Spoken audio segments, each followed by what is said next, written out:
So in this video I will tell you how you can download Pikashow app in your Android TV. So first of all, power on your Android TV and connect it to the internet. Then go to Google Play Store on your smart TV.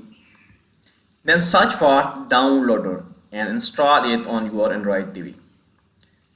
Once you install this, go to settings. In settings you will find security and restriction option.